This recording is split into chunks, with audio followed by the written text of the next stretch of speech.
लकल हम्द या अल्लाह अस्सलातु वस्सलामु अलैका या रसूल अल्लाह अम्मा बाद। सिलसिला है हमारे नाज़रीन और नाज़रात के किए हुए सवालों के जवाब देने का। ख्याल है कि हमारे नाज़रीन और नाज़रात हमारे चैनल के वीडियोस के कमेंट्स में अपने सवालात को लिखते हैं। हम उनके सवालों के जवाबात कुरान और हदीस और दीगर किताबों के हवालों से पेश करने की सआदतें हासिल करते हैं। अगर आपका भी कोई सवाल है तो आप अपने सवाल को हमारे चैनल के किसी भी वीडियो के कमेंट्स में लिखिए। आपका सवाल हम तक पहुंचेगा, इंशाअल्लाह हम आपके सवाल का जवाब भी पेश करने की सआदतें हासिल करेंगे। हमारे नाज़रीन में से इन्होंने सवाल किए हैं कि क्या मस्जिद में बुलंद आवाज से कुरान पढ़ सकते हैं?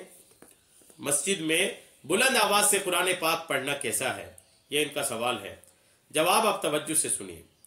कुरान पाक की तिलावत जब आप मस्जिद में कर रहे हैं, अगर मस्जिद में आप अकेले हैं, कोई और नहीं है, आप अकेले हैं, तो फिर आप बुलंद आवाज से बिल्कुल कुरान पाक की तिलावत कर सकते हैं और करनी चाहिए। जहां पर कोई और नहीं, आप अकेले हैं, बुलंद आवाज से तिलावत करें।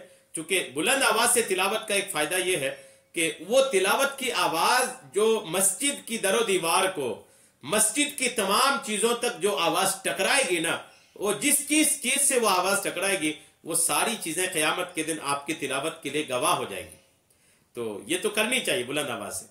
हाँ, लेकिन अगर मस्जिद में कोई है, आप अकेले नहीं है, कोई और है मस्जिद में, जैसे मिसाल के तौर पर कोई और है जो तिलावत कर रहे हैं, कोई और है जो नमाज पढ़ रहे हैं, कोई और है जो दीगर कामों में लगे हैं और वो अपने अपने कामों में मसरूफ हैं, नमाज में मसरूफ हैं, कोई तिलावत में, कोई तस्बीह तहलील में, कोई नफल में, तो ऐसे वक्त में फिर आप कुरान पाक धीरे से तिलावत करें, बुलंद आवाज से उस वक्त ना करें जब कोई और भी वहां पर मौजूद है। हाँ, ये हो सकता है कि और भी कुछ लोग हैं, लेकिन सारे लोग आपकी तिलावत सुनना चाहते हैं, जितने भी लोग हैं, लेकिन सारे लोग आपकी तिलावत सुनना चाहते हैं कि आप तिलावत करें, हम लोग सुनेंगे, तब तो ठीक है, आप तिलावत करें, सबको सुनाएं।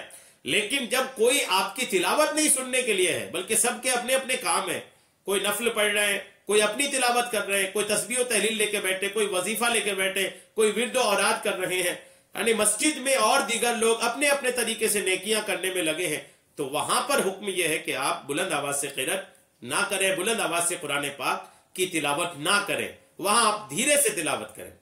धीरे से तिलावत करने की वजह यह है कि कुरान पाक का मसला यह है कि अगर कोई तिलावत कर रहा है कुरान पाक की, तो अगर किसी के कानों तक उसकी आवाज जा रही है, तो उसे जरूरी है कि वो अपने तवज्जो को कुरान पाक की तरफ लगाए।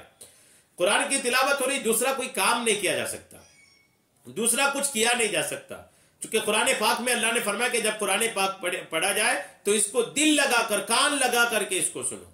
इज़ा क़ुरिअल कुरान फस्तमिऊ, अल्लाह फरमाता है कि जब कुरान पढ़ा जाए तो इसको सुनो।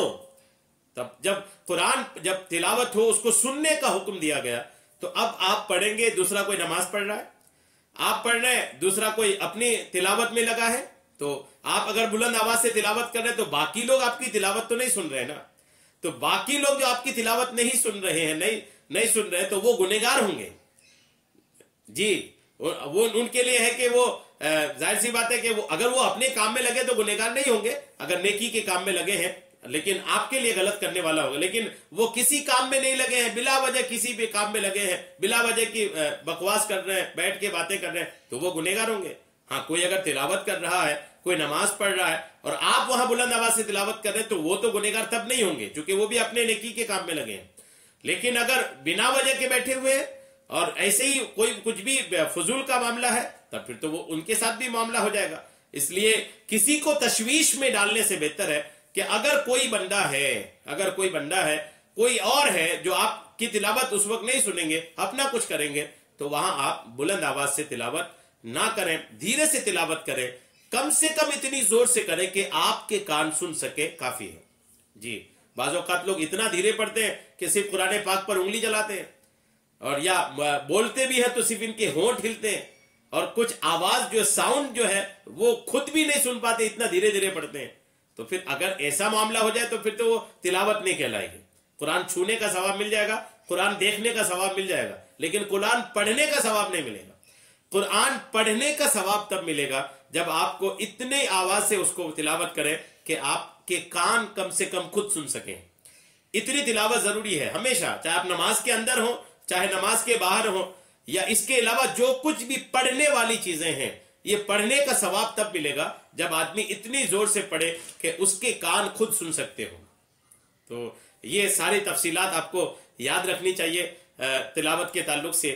مسجدوں میں ایسا ہوتا ہے کئی بار کہ آپ نماز پڑھ کے تلاوت کچھ لوگ کرنے بیٹھ جاتے ہیں، کچھ لوگ اپنی نمازیں پڑھتے ہیں، تو وہاں چاہیے کہ وہ بلند آواز سے نہ پڑھے، دھیرے سے پڑھے، تاکہ دوسرے نمازی جو ہیں ان کے نماز میں کوئی دخل اندازی نہ ہو، نماز میں کوئی ڈسٹربیشن والا معاملہ نہ ہو، بلکہ وہ سکون کے ساتھ اپنی نماز کو پڑھ سکے.